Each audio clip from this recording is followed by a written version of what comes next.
Bonjour à tous, c'est Florent du site globalinvestisseur.com. Alors dans cette vidéo, nous allons répondre à une question qui m'a été adressée par Douglas sur Facebook qui me demandait quel est mon avis sur les programmes immobiliers dans le neuf.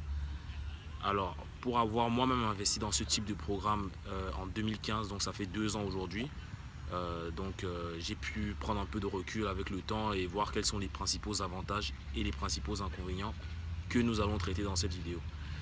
Alors dans cette vidéo, je vais vous lister les 5 points que vous devez absolument prendre en considération avant d'embarquer dans ce type d'investissement. Alors le premier point, c'est le prix au mètre carré. Sachez que dans l'immobilier, dans le neuf, le prix au mètre carré est 30 à 40% plus élevé que la moyenne.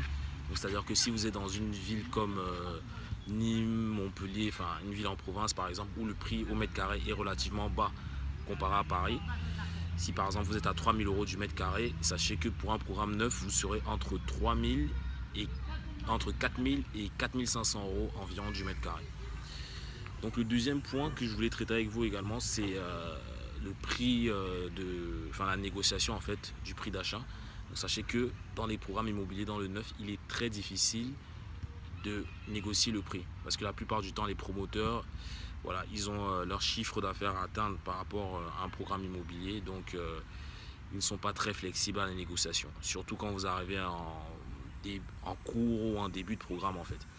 Si encore vous arrivez en fin de programme, il se peut que voilà, s'il reste 2, 3, 4 lots maximum, vous pourriez avoir un rabais sur le prix parce que là, à cette étape de la vente en fait du programme, le promoteur il a déjà fait son chiffre d'affaires, donc il est plus à même de négocier. Mais bon, pour ce type de lot, en fait, généralement s'il s'agit de derniers lots, voilà, ce ne sera pas forcément des lots ayant une belle vue ou ayant un agencement qui pourrait répondre à vos besoins. Donc le troisième point, c'est les charges de copropriété. Sachez que dans les programmes immobiliers dans le neuf, les charges de copropriété, c'est des estimations en fait. C'est des estimations liées à différents paramètres tels que le type de logement, le type de construction, le type de matériaux utilisés. Donc voilà, le promoteur lui se base uniquement sur ces faits-là pour faire une estimation des charges de copropriété au mois. Voilà, donc vous pouvez tomber sur un promoteur qui va vous dire que voilà, dans 2 ans ce programme sera livré et les charges de copropriété seront d'environ 80 euros par mois. C'est exactement ce qui m'est arrivé. Moi je suis arrivé en cours de programme. Le promoteur m'a annoncé 80 euros par mois. Aujourd'hui, je me retrouve à en payer 125 euros. Donc voilà, c'est pour vous dire qu'il faut faire très attention à ce que les promoteurs à ce qu'ils vous disent parce que ce n'est pas souvent la vérité. Le quatrième point, c'est les travaux. Les travaux à court terme en fait. Sachez que dans la plupart des programmes immobiliers dans le neuf, c'est fait par des constructeurs, des nouveaux constructeurs, donc c'est pas forcément des constructeurs de type Bouygues ou Vinci, voilà, qui ont quand même une certaine notoriété, une certaine ancienneté dans ce domaine-là. Des fois, vous pouvez voir un nouveau promoteur qui sort de nulle part, voilà, et qui se dit promoteur immobilier et qui lance un programme dans le neuf et du coup, le résultat n'est pas très satisfaisant en termes de travaux. Donc voilà, au bout de 2, 3, 4 ans par exemple, vous pouvez déjà avoir des problèmes au niveau de la façade, au niveau des fondations, vous pouvez avoir des fissures qui se manifestent au niveau des murs. Donc voilà, tous ces éléments-là vont engendrer à court et moyen terme en fait des charges en fait plus élevées pour votre investissement en fait.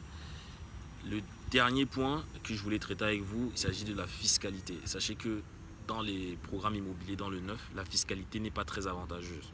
J'entends par là des programmes tels que Pinel, Borloo, enfin voilà, tout ce type de programme en fait.